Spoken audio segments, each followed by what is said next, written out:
Vito gives it up to Matt Ferris. Shot clock is dark. Now Ferris will drive it down the lane, goes up and in. First collegiate points for Matt Ferris. 10 seconds left, 86-43 Wisconsin. I'm Kim Schaid here with Matt Ferris for the Badger Sports Report. So Matt, in high school you didn't just play basketball, you were also halfway decent at football, I've heard, and baseball as well. How did you end up deciding to play basketball in college? Did you always want to, or how did that end up working out? Yeah, I think basketball has always been my favorite sport growing up. And, going through high school, I always had that kind of in the back of my mind that I wanted to play, basketball at Division I level. And then, I ended up playing all the other sports. And that kind of consumed a lot of my time during the off season where a lot of people play AAU and, do those other things. But, I think playing 3 sports was definitely a lot of fun. You just got a new team for every different season. But yeah, I think when Coach Ryan offered that opportunity when I was a senior in high school, that's kind of something that, I didn't really even think was possible. But, nonetheless, I was really grateful for the opportunity, and I really couldn't say no. You're probably pretty used to balancing athletics and academics from playing 3 sports in high school.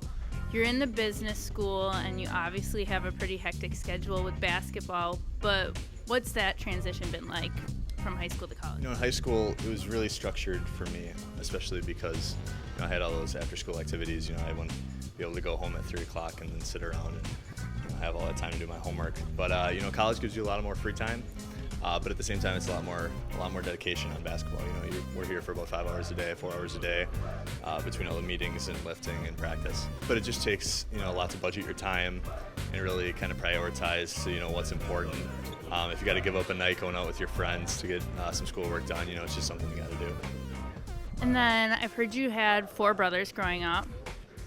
Did that prepare you, do you think, for living with Aaron and Dare and Zach? Yeah, I would say so. Shout out to my bros back home. Love you guys.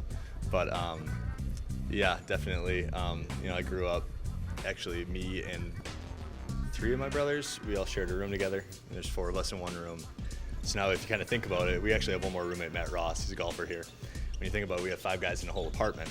So, I think that definitely helped me out a little bit. My roommates, credit to them, they're a lot more clean than my brothers are. They pick up after themselves. I got a bad text from Zach yesterday. I left some dishes out in the sink, but sorry, Zach.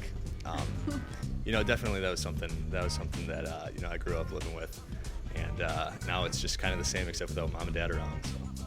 Who's the best and worst roommate? Worst roommate's Aaron Maish. Hate that guy. Can't stand him. Favorite roommate? It's tough to say.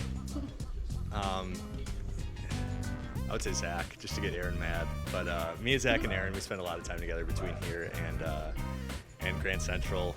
Dare and Matt Ross are awesome roommates, and they're a lot of fun when we all get to hang out at home and we have a good time together.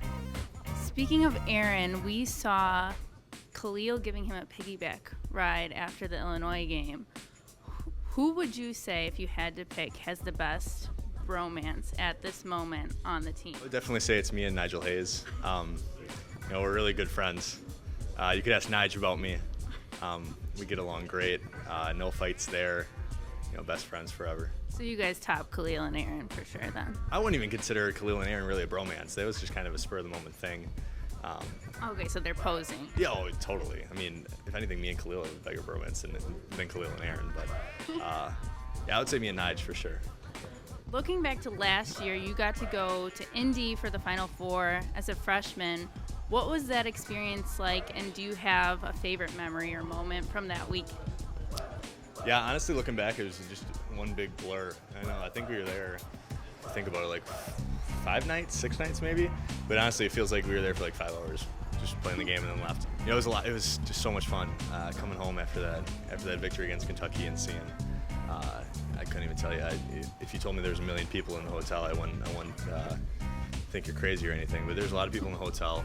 Still have videos of that on my phone. Really cool. That was probably the coolest aspect. But then I think, just sitting in my room, my roommate Ethan Happ, we roomed together on the road last year, and just thinking that night before we played Duke, we're here tomorrow, we're playing for a national championship. And that was just something that was almost unfathomable. Like, we were just talking to each other like, that's so cool. Like, we grew up our whole lives like watching this on TV. now we get to do it. So, I think that was really a special moment when it kind of all sunk in when we were there.